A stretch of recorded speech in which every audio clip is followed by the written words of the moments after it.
Hallelujah, praise the Lord. प्रभु यीशु के नाम में आप सबको मेरा सलाम मिले।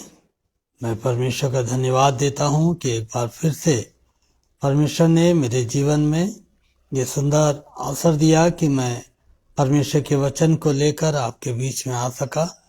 और साथ ही साथ मैं आगरा मसीह मंडली का भी धन्यवाद देता हूं। प्रभु के सेवक अपने भाई अनुपम डेविड सर के लिए, बहन शबनम जी के लिए, उनके परिवार के लिए, जो प्रति सप्ताह हमें यह अवसर देते हैं कि हम उनके स्पेस पर आकर परमेश्वर के वचन को बांट सकते हैं। सो प्रभु उनको और उनकी सेवकाई के ऊपर अपनी बहुतायत से आशीष करे। आइए हम सब परमेश्वर के वचन की ओर चलेंगे। इससे पहले हम एक गीत गाएंगे और उसके बाद हम परमेश्वर के वचन की ओर चलेंगे। एक बहुत ही सुंदर गीत है जो परमेश्वर के सेवकों ने लिखा है। तेरा प्यार है महान, तेरा प्यार है महान, तेरा प्यार है महान, तेरा प्यार है महान।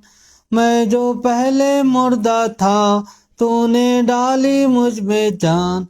तेरा प्यार है महान, तेरा प्यार है जहां। मैं जो पहले मुर्दा था तूने डाली मुझ में जान। क्यों ना बोलूं फिर मैं तेरी जय जयकार, क्यों ना बोलूं फिर मैं तेरी जय जयकार। जय जयकार, जय जयकार, तूने मेरे लिए क्या कुछ ना किया। मेरी सूरत बिगड़ी थी, मेरा दिल भी था खाली। तूने सींचा था खून से ताकि आए हरियाली। मेरी सूरत बिगड़ी थी, मेरा दिल भी था खाली।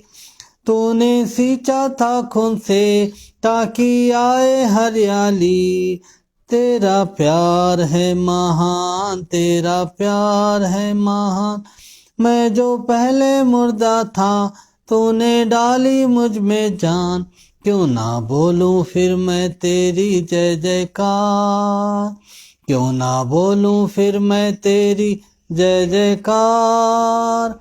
जय जयकार, जय जयकार, तूने मेरे लिए क्या कुछ न किया। आई जीवन में खुशी, आई अब्दी जिंदगी। तू है जिंदा साफिया, तूने ये है किया। आई जीवन में खुशी, आई अब्दी जिंदगी। तू है जिंदा साफिया, तूने ये है किया। क्यों ना बोलूं फिर मैं तेरी जय जयकार, क्यों ना बोलूं फिर मैं तेरी जय जयकार। जय जयकार, जय जयकार, तूने मेरे लिए क्या कुछ न किया। अपनी रूह से भर दिया, अपनी शक्ति मुझको दी, ताकि दूं मैं गवाही तेरे जी उठने की। अपनी रूह से भर दिया, अपनी शक्ति मुझको दी, ताकि दूं मैं गवाही तेरे जी उठने की। तेरा प्यार है महान, तेरा प्यार है जहां। मैं जो पहले मुर्दा था तूने डाली मुझ में जान। क्यों ना बोलूं फिर मैं तेरी जय जयकार, क्यों ना बोलूं फिर मैं तेरी जय जयकार। जय जयकार, जय जयकार, तूने मेरे लिए क्या कुछ न किया। सचमुच में प्रभु यीशु मसीह ने हमारे और आपके गुनाहों के लिए अपने आप को उस क्रूस के ऊपर दे दिया और हमारे गुनाहों को अपने ऊपर लेकर वो स्वयं बलिदान हो गया, ताकि मैं और आप अपने गुनाह की उस सजा से, गुनाह की उस मजदूरी से हम आज़ाद हो सकें। और इसकी एक बहुत बड़ी कीमत खुदावंद यीशु मसीह ने चुकाई सो मैं प्रभु का धन्यवाद देता हूँ उसके प्रेम के लिए जो उसने मुझसे किया और अपने आप को हमारे लिए दे दिया।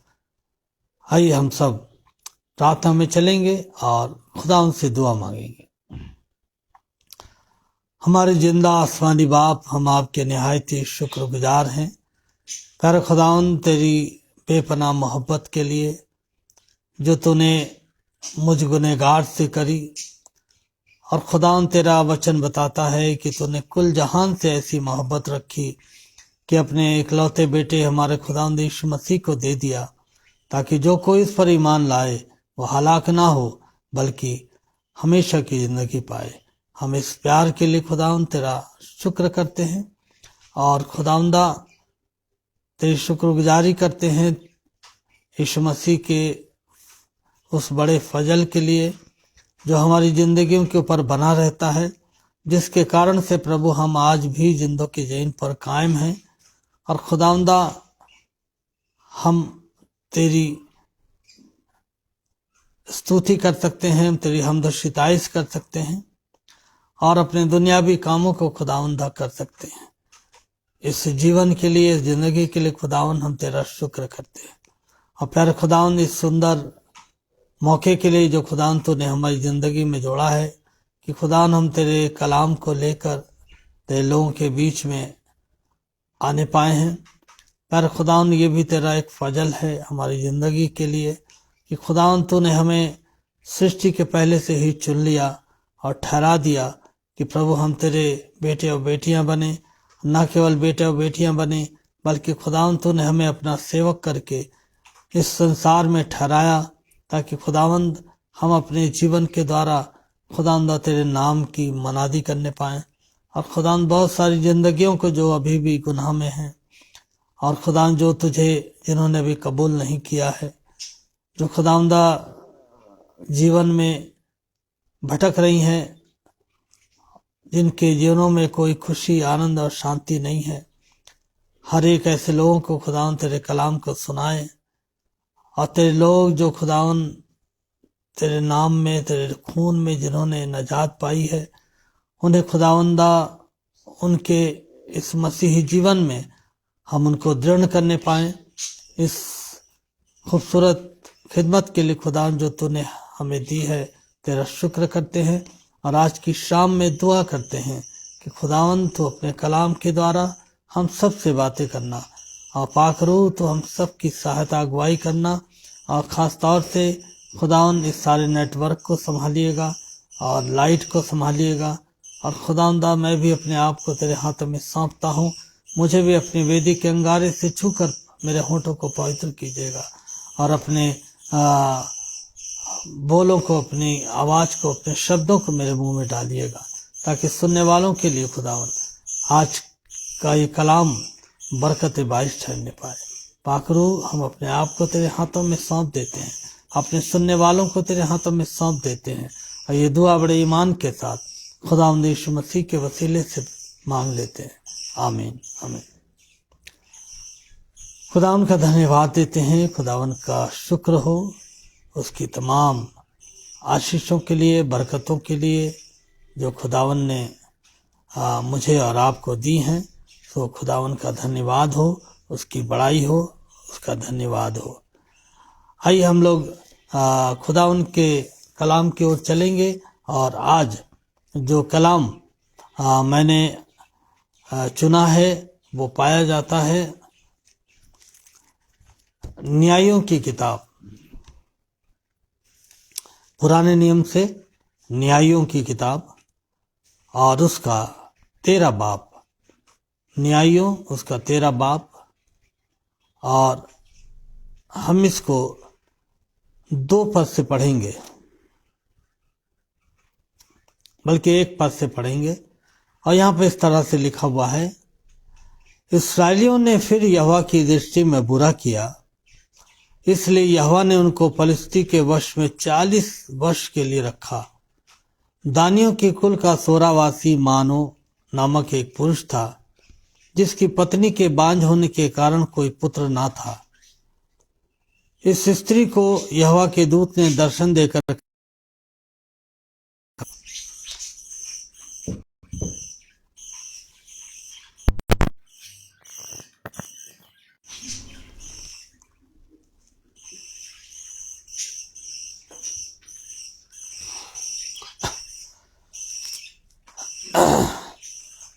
न्यायों की किताब उसका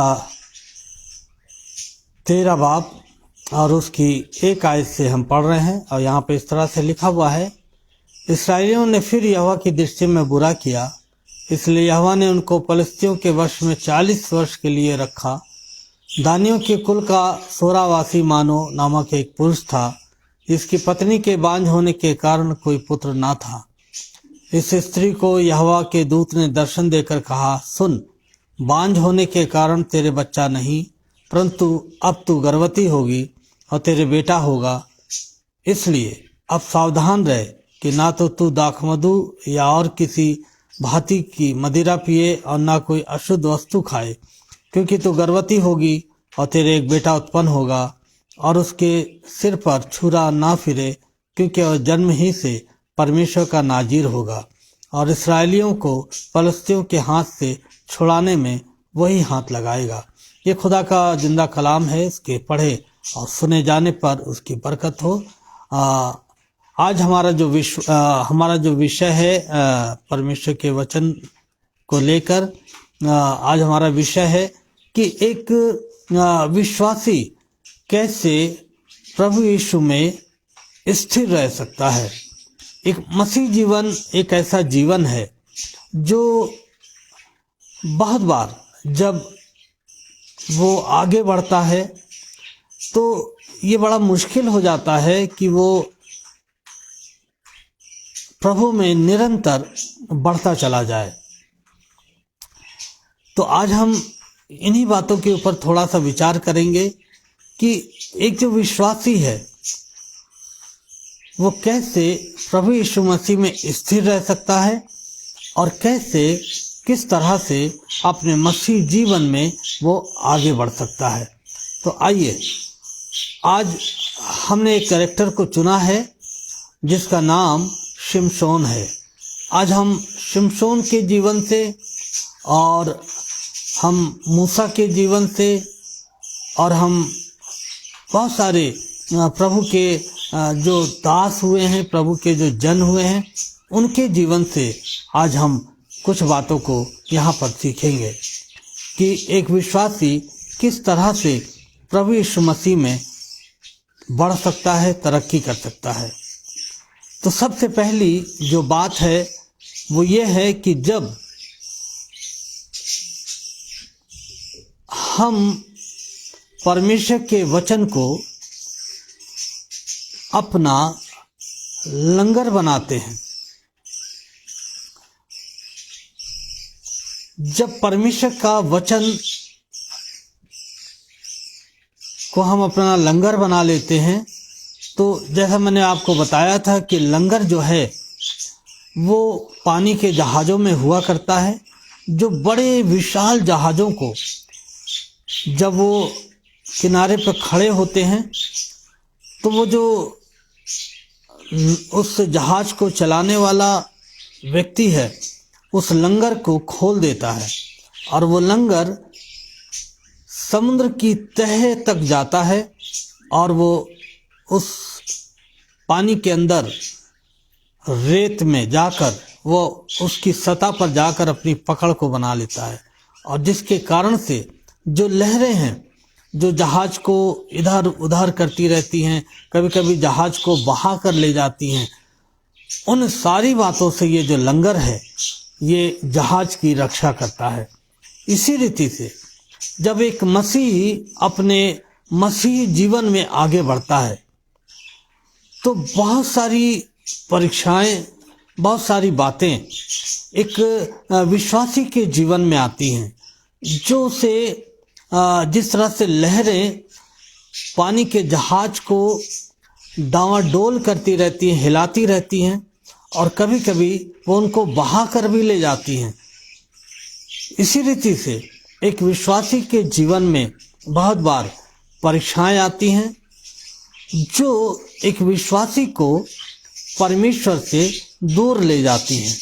लेकिन यदि उसने परमेश्वर के वचन को अपना लंगर बनाया है तो वो विश्वासी जो है, चाहे उसके जीवन में कितनी भी परीक्षाएं आ जाएं, वो डावाडोल नहीं होगा, बल्कि वो अपने मसीही जीवन में, अपने मसीही मार्ग में निरंतर आगे बढ़ता चला जाएगा।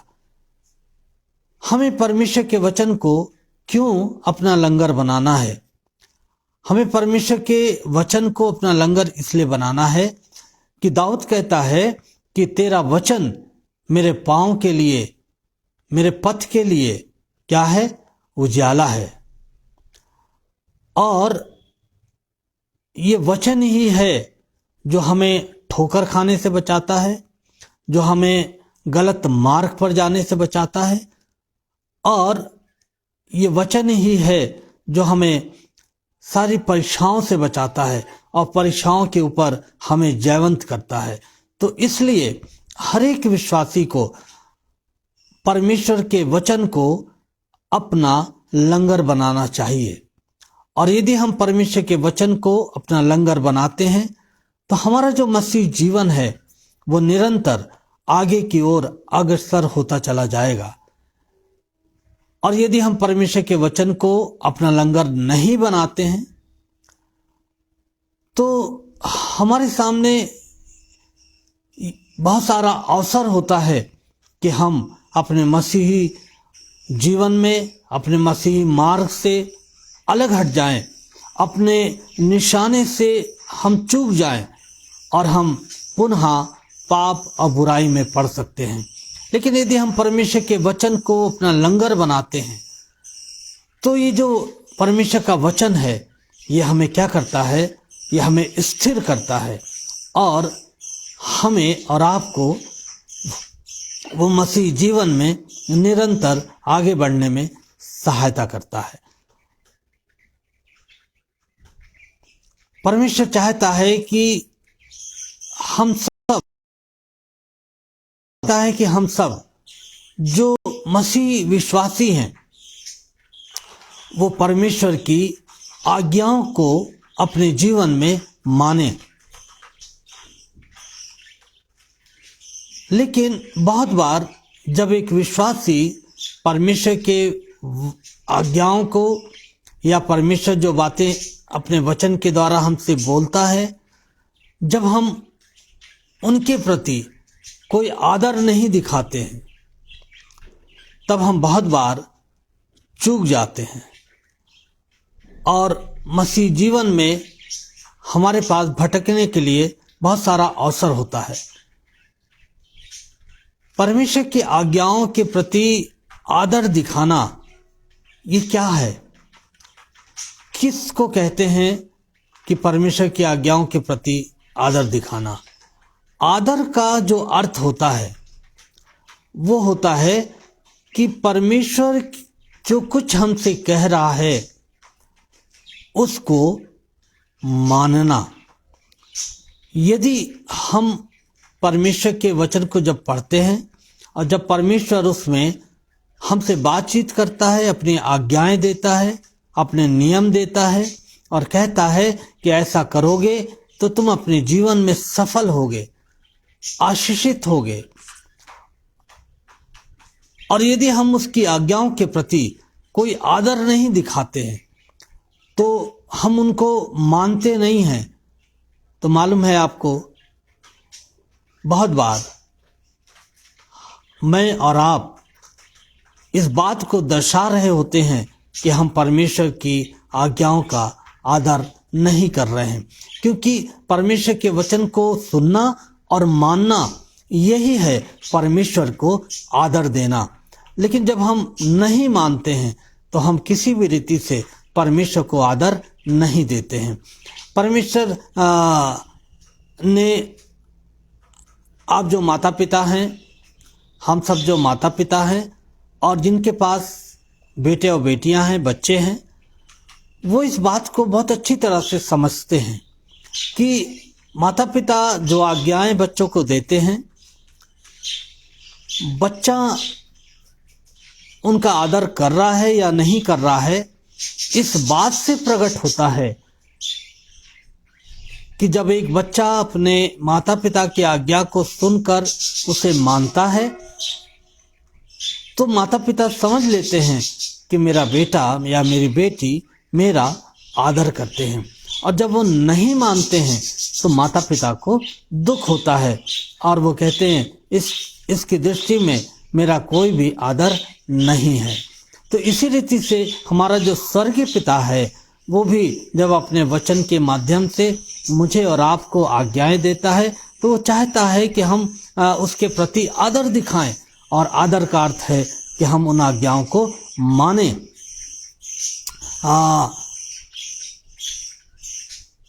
मैं जैसा कि आज हमारा जो टॉपिक है, एक विश्वासी कैसे प्रभु यीशु में स्थिर रह सकता है, आज मैंने शिमशोन के जीवन को लिया है और उसके जीवन से हम कुछ सीखना चाहते हैं।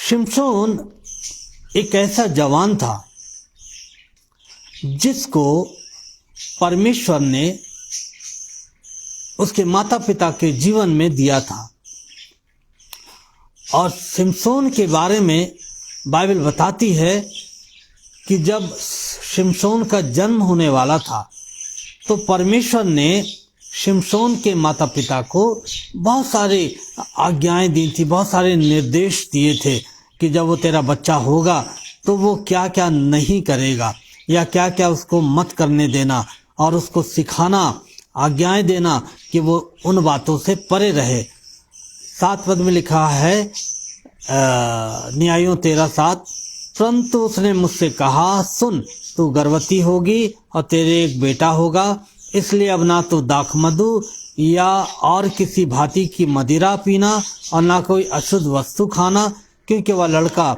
जन्म ही से मरण के दिन तक परमेश्वर का नाजिर रहेगा। और हम यहाँ पर देखते हैं कि परमेश्वर ने शिमशोन के लिए उसके माता पिता को बहुत सारी आज्ञाएं दी थी कि वो किसी भी गैर जाति की स्त्री से विवाह ना करे, किसी भी अशुद्ध वस्तु को ना छुए, बहुत सारी आज्ञाएं थी।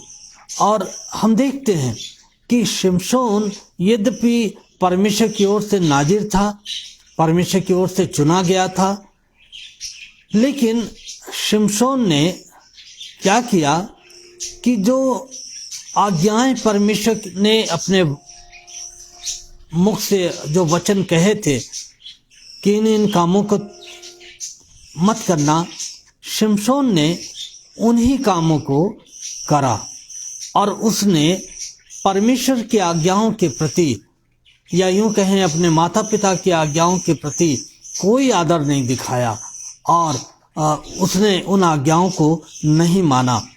और विशेष रूप से जो विवाह से संबंधित आज्ञाएं थीं उनको शिमशोन ने नहीं माना।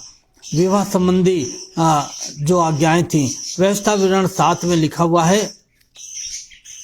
जब हम व्यवस्था विवरण की किताब को पढ़ते हैं तो व्यवस्था विवरण हमें और आपको बताती है, उसका 7 अध्याय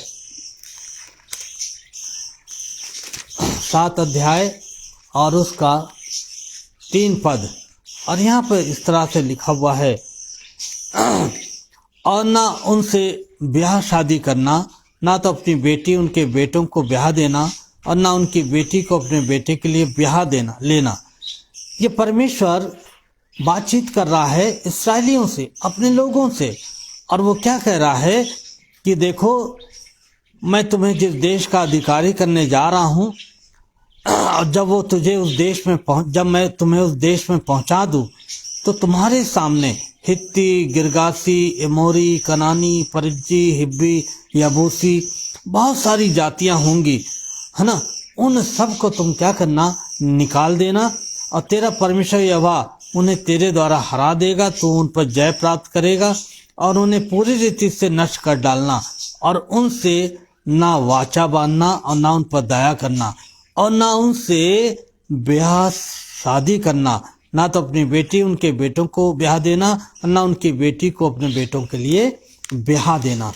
ये थी व्यवस्था में परमेश्वर की आज्ञा। लेकिन शिमशोन ने क्या किया, शिमशोन ने इन सारी आज्ञाओं के प्रति कोई भी आदर नहीं दिखाया। उसने परमेश्वर की आज्ञाओं को नहीं माना और उसने क्या करा कि परमेश्वर की आज्ञाओं के प्रति उसने पूरी तरह से निरादर को प्रकट किया। और हम देखते हैं कि परमेश्वर की आज्ञाओं के प्रति हमें अनादर नहीं प्रकट करना है। उन आज्ञाओं के प्रति हमें लापरवाह नहीं होना है। हमें उन आज्ञाओं को अनदेखी नहीं करना है, जिस तरह से शिमशोन ने करा कि वो गया और एक परिस्थिति स्त्री को, जो गैर जाति की थी, जिसका नाम दलीला था, वो उससे जाकर क्या करने लगा, उससे जाकर वो प्रेम करने लगा। और हम देखते हैं कि उसने परमेश्वर की उस आज्ञा के प्रति कोई आदर नहीं दिखाया कि तो किसी गैर जाति की लड़की से ब्याह मत करना। लेकिन दूसरी तरफ जब हम देखते हैं इब्राहिम को, इब्राहिम जो है वो एक ऐसा पिता था, एक ऐसा प्रभु का सेवक था, ऐसा प्रभु का जन था, जिसको परमेश्वर ने जब आज्ञा दी कि देख तू अपने पुत्र को, जो तेरा प्रिय पुत्र है, जिससे तू सबसे अधिक प्रेम रखता है, उसको ले और उसे ले जाकर मोरिया पहाड़ी पर क्या कर दे, बलिदान कर दे। तो इब्राहिम के जीवन में हम देखते हैं कि उसने परमेश्वर की आज्ञा को सुना और उसने क्या करा, हूबहू जैसा परमेश्वर ने कहा था वैसा ही इब्राहिम ने किया और अपने पुत्र इसहाक को लिया और उसने लकड़ियां चीरी और सवेरे उठकर बड़े तड़के उसने अपने घोड़े पर, खच्चर पर उन लकड़ियों को बांधा और अपने पुत्र इसहाक को और सेवकों को लेकर वो चल दिया।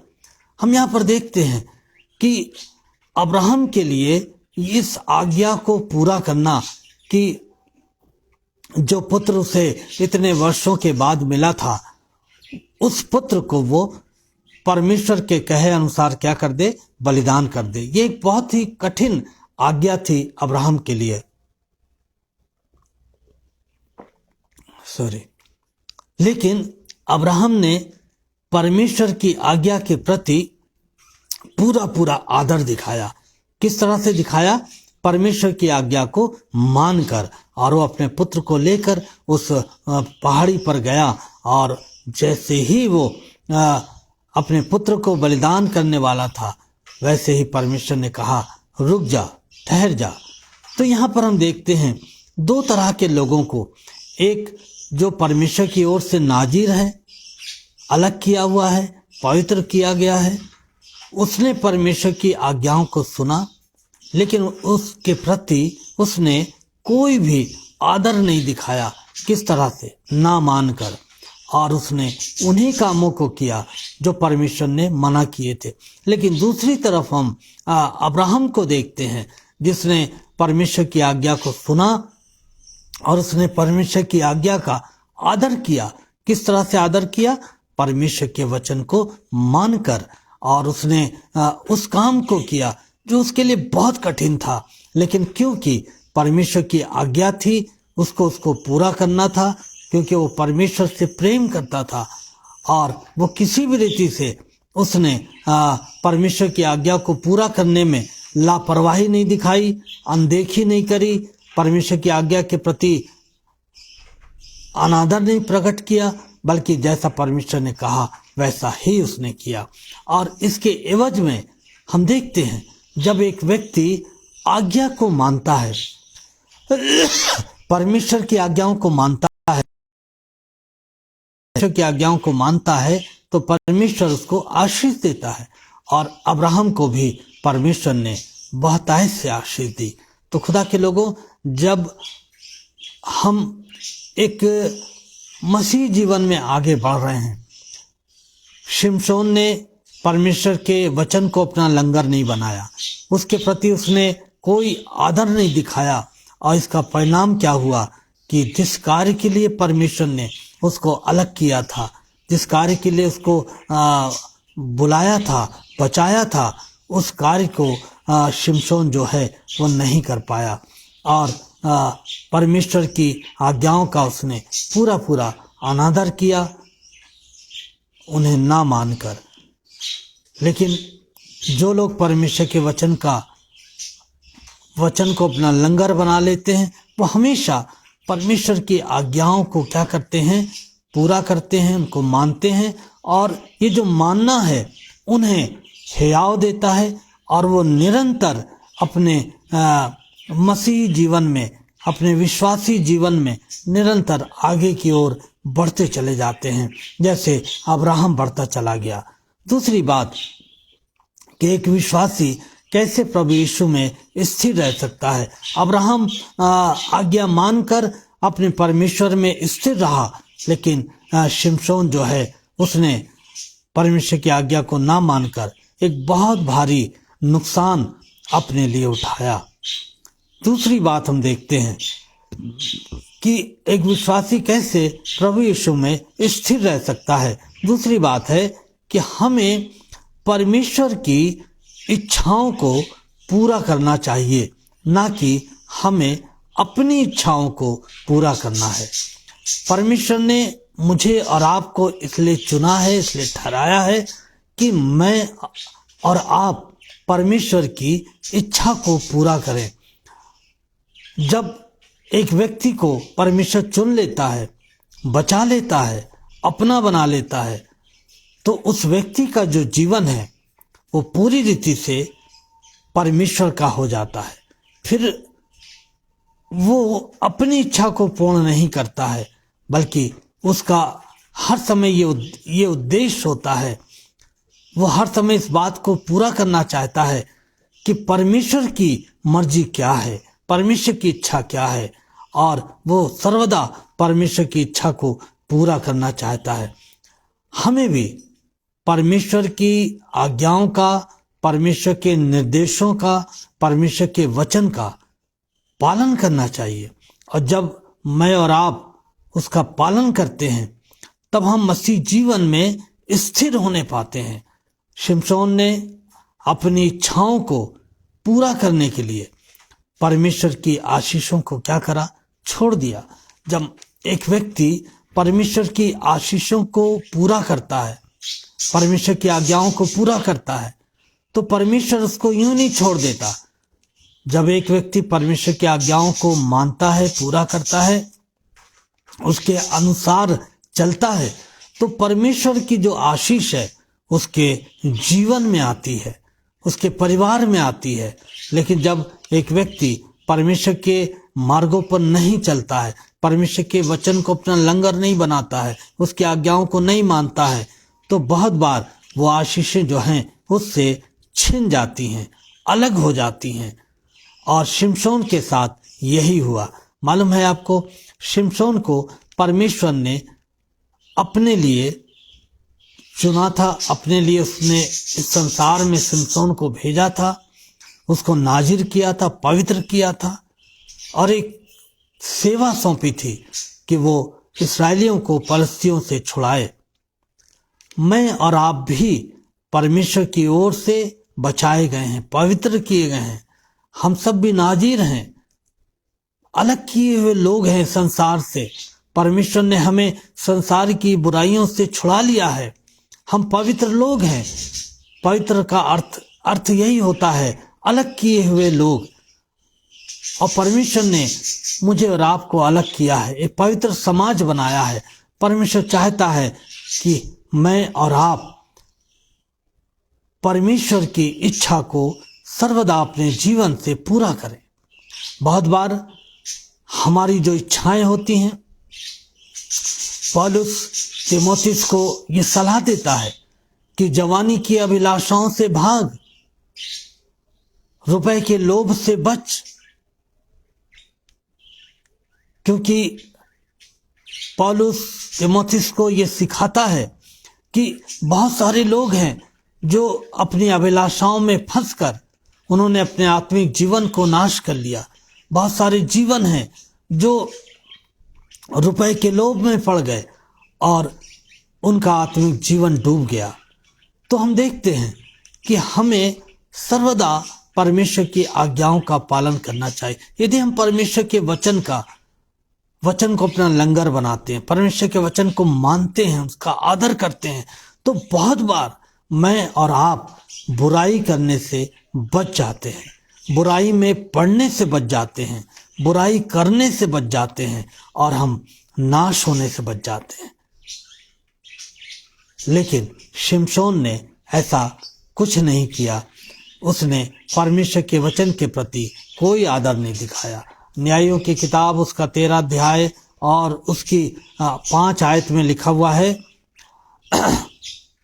क्योंकि तू गर्भवती होगी और तेरे एक बेटा उत्पन्न होगा और उसके सिर पर छुरा ना फिरे, क्योंकि वह जन्म ही से परमेश्वर का नाजिर रहेगा और इसराइलियों को फलस्तियों के हाथ से छुड़ाने में वही हाथ लगाएगा।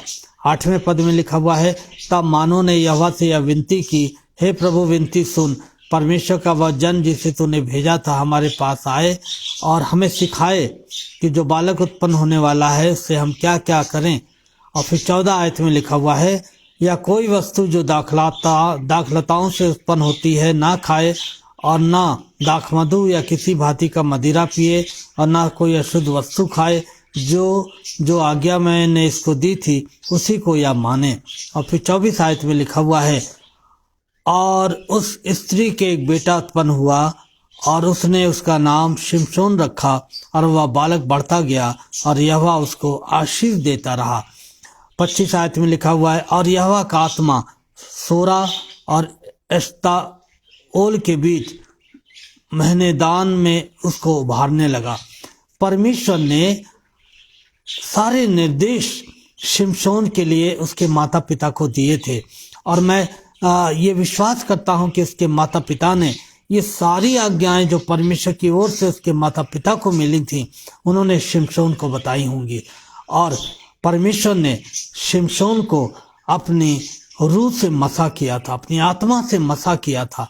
लेकिन इन सारी बातों के बावजूद शिमशोन एक ऐसा जवान था कि उसने अपनी इच्छाओं को हमेशा आगे रखा।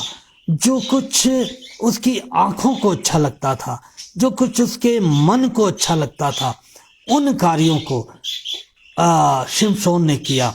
उसे दलीला अच्छी लगी, वो दलीला के पीछे पड़ गया। उसे उसके बाद एक वेश्या अच्छी लगी, वो उसके पीछे पड़ गया। उसके बाद उसको एक और अन्य जाति लड़की अच्छी लगी, वो उसके पीछे पड़ गया।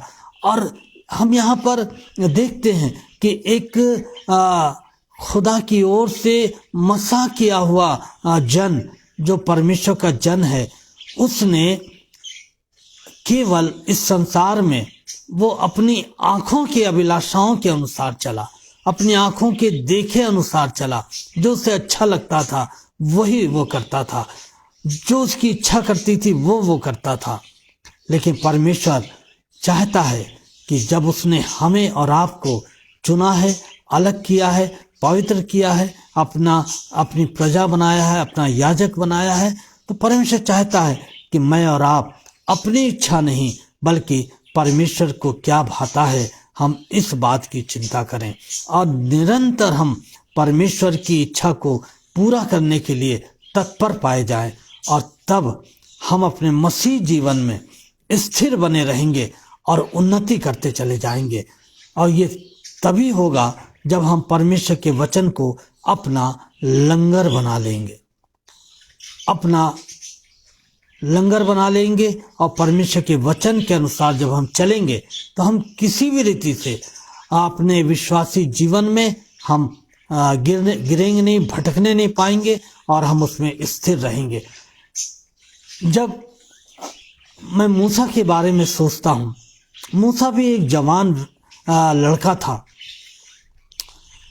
जिसने परमेश्वर के लोगों के साथ क्या करा, दुख उठाया। मूसा का पालन पोषण कहाँ हुआ था? फिरौन के राजमहल के अंदर हुआ था और मूसा को फिरौन राजा के पुत्र का सारा अधिकार प्राप्त था, क्योंकि वो फिरौन के पुत्र के तरह से उस महल में पल रहा था। और उस महल में बहुत सारी ऐसी बातें थी जो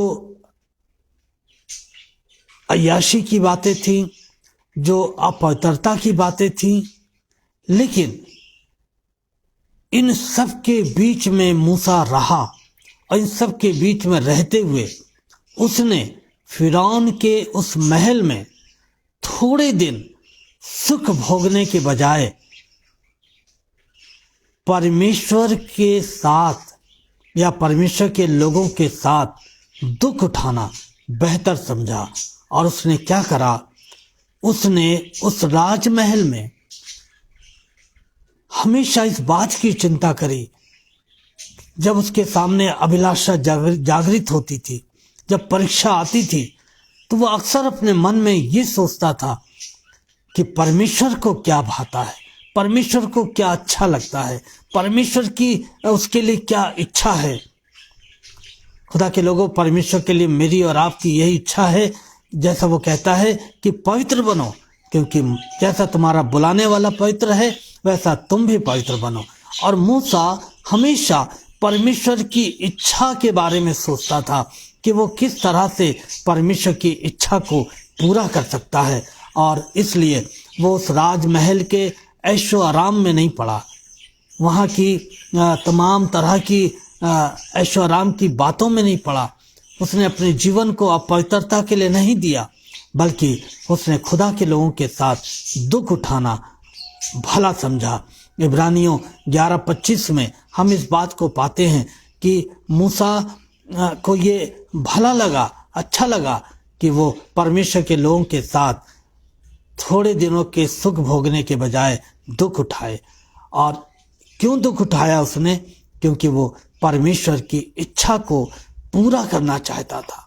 मूसा के अंदर परमेश्वर के वचन कूट कूट कर भरे हुए थे।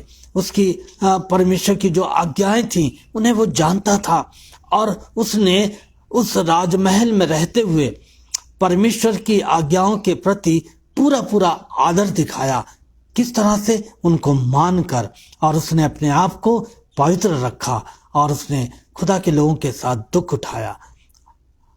और हम देखते हैं दूसरी तरफ शिमशोन के जीवन को कि उसने मानवीय भावनाओं और अपनी लालसाओं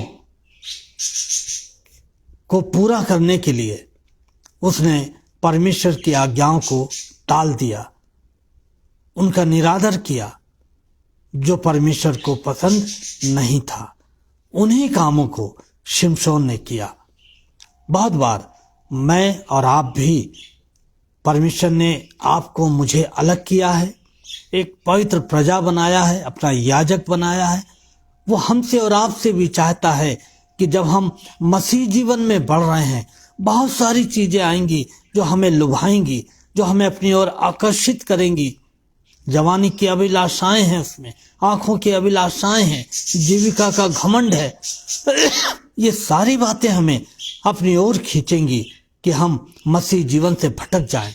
जिस तरह से नाव जब समुद्र में होती हैं तो लहरों से वो हिचकोले खाती है और बहुत बार वो अपने स्थान से हट जाती है।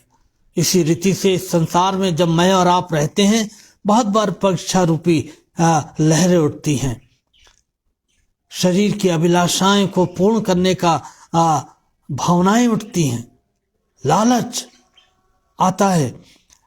लेकिन यदि आपने अपने जीवन को, जो मसीह जीवन है, जो आप चाहते हैं कि परमेश्वर के साथ निरंतर बना रहे, यदि आपने परमेश्वर के वचन को अपना लंगर बनाया है, तो आप किसी भी रीति से डगमगाएंगे नहीं। परीक्षाएं आएंगी, परीक्षाएं आने से कोई नहीं रोक सकता। परीक्षाएं एक विश्वासी के जीवन में हमेशा आती रहेंगी और उसको आकर्षित करती रहेंगी। लेकिन यदि मेरा और आपका जीवन परमेश्वर के वचन के अनुसार बना हुआ है, यदि हम परमेश्वर के वचन का आदर कर रहे हैं, मान रहे हैं उनको, उसके अनुसार चल रहे हैं, तो कोई भी चीज हमें परमेश्वर के प्रेम से अलग नहीं कर सकती है।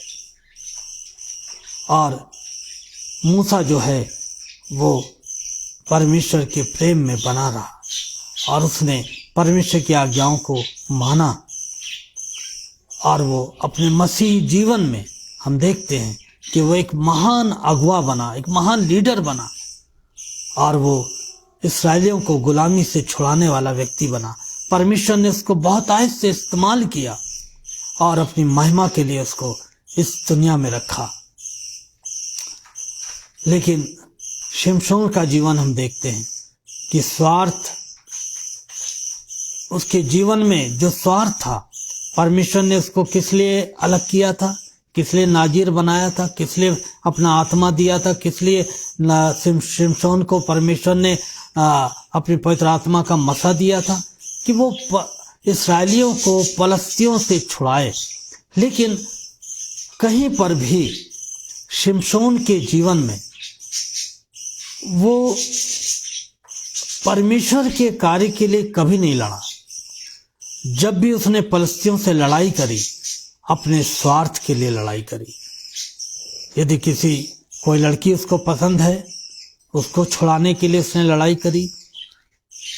किसी लड़के पे दिल आ गया, उससे शादी करने के लिए उसने लड़ाई करी और वो अपने ही स्वार्थ को लेकर इस संसार में जीता रहा और परमेश्वर के वचन के प्रति उसके हृदय में कोई आदर नहीं था। कोई वचन से वो बहुत कोसों दूर था। वचन की जो वचनबद्धता होती है कि एक विश्वासी जो है वो परमेश्वर के वचन से बंधा हुआ है और जब वो परमेश्वर के वचन को छोड़ देता है तब वो पाप में गिर जाता है, अपने मार्ग से भटक जाता है। लेकिन यदि वो वचन से बंधा रहता है तो वो सर्वदा अपने मार्ग पर बढ़ता चला जाता है। लेकिन शिमशोन के जीवन में ऐसा नहीं हुआ और यही उसकी बर्बादी का कारण बन गया कि परमेश्वर ने उसको अपनी महिमा के लिए चुना था, लेकिन वो अपनी अभिलाषाओं के अनुसार चला और अपने एक पवित्र जीवन को उसने नाश कर लिया। और हम देखते हैं 16 अध्याय में, यहाँ पर 16 अध्याय 1 पद में, तब शिमशोन गाजा को गया और वहां एक वेश्या को देखकर उसके पास गया। और फिर 20 पद में हम पढ़ते हैं, तब उसने कहा, हे शिमशोन, पलिश्ती तेरी घात में है। तब वह चौंक कर सोचने लगा, मैं पहले के समान बाहर जाकर झटकूंगा। वह तो ना जानता था कि यहोवा उसके पास से चला गया है। और 21 आयत में लिखा हुआ है, तब पलिश्तियों ने उसको पकड़कर उसकी आंखें फोड़ डाली और उसे गाजा को ले जाके पीतल की बेड़ियों से जकड़ दिया और वह बंदी गृह में चक्की पीसने लगा। एक परमेश्वर के जन का हम यहाँ पर बहुत ही बुरा अंत देखते हैं कि वो अपने जीवन में जिसके लिए परमेश्वर ने उसको चुना था, परमेश्वर की आज्ञाओं का निरादर करके परमेश्वर के वचन को अपने जीवन को लंगर ना बनाने के कारण वो नाश हो गया। आज मैं और आप भी जो मसीह जीवन में, मसीह मार्ग में चल रहे हैं, हमारे सामने भी ऐसी परीक्षाएं आती हैं, आएंगी।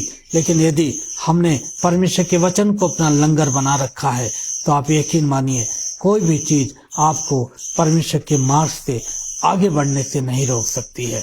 इसलिए परमेश्वर का वचन आज की शाम में जो बात हमें सिखाना चाहता वो ये है कि जब हम उसके मार्गों में बढ़ रहे हैं तो हम परमेश्वर के वचन को अपना लंगर बनाएं और सर्वदा परमेश्वर के वचन का आदर करें, उस वचन को मानकर और परमेश्वर की इच्छा को पूर्ण करने का हमारे अंदर हमेशा जज्बा बना रहे।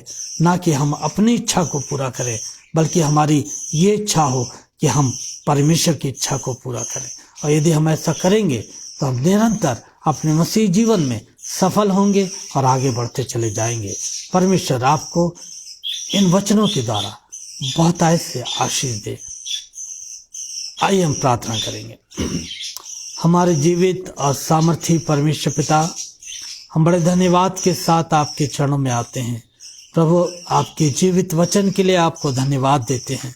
प्रभु, आज आपने हमें सिखाया कि हम किस तरह से मसीह जीवन में स्थिर रह सकते हैं।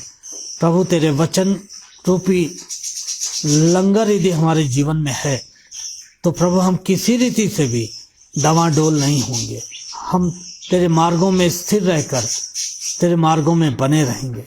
होने दे प्रभु कि हम तेरे वचन के प्रति हमेशा सजग रहें, उसके प्रति आदर दिखाएं, तेरे वचन को मानकर, और हम अपने मसीह जीवन में स्थिर रहते हुए आगे बढ़ते चले जाएं और बहुतों को प्रभु तेरे मार्गों पर चलने के लिए हम आकर्षित कर सके। तेरे वचन के लिए धन्यवाद देते हैं। पवित्र आत्मा आपने सहायता की, हम धन्यवाद देते हैं। सारा आदर सारी महिमा आपको देते हैं। और पिता हम दुआ करते हैं अपने सुनने वालों के लिए जो हमारे साथ जुड़े रहे। प्रभु आप एक एक को आशीष दीजिएगा। अगर मसीह मंडली के इस पेज पर जितनी सेवाएं होती हैं उन सारी सेवाओं के ऊपर आपकी आशीष का हाथ पाया जाए। हमारे भाई अनुपम डेविड सर को, बहन शबनम जी को, उनके बेटे और बेटी के ऊपर प्रभु आपकी आशीष बनी रहने पाए। खुदावंदा हम दुआ करते हैं अपने भाई अनुपम डेविड सर के बच्चों के लिए, खुदावंद बेटे के लिए, बेटी के लिए। प्यार खुदावंदा विशेष रूप से प्रार्थना करते हैं प्रभु कि आप अपना अनुग्रह और अपनी आशीष का हाथ सबके ऊपर बनाए रखिएगा। बड़े धन्यवाद के साथ हम ये प्रार्थना अपने उद्धारकर्ता प्रभु यीशु मसीह के नाम से मांग लेते हैं। आमीन आमीन। आप सबको जय मसीह की। अब आने वाले समय में शनिवार के दिन शाम 5 बजे हम एक बार फिर से प्रभु ने चाहा तो आगरा मसीह मंडली के इस लाइव पेज पर फिर मिलेंगे। जब तक के लिए आप सबको मेरा सलाम मिले। God bless you. Thank you.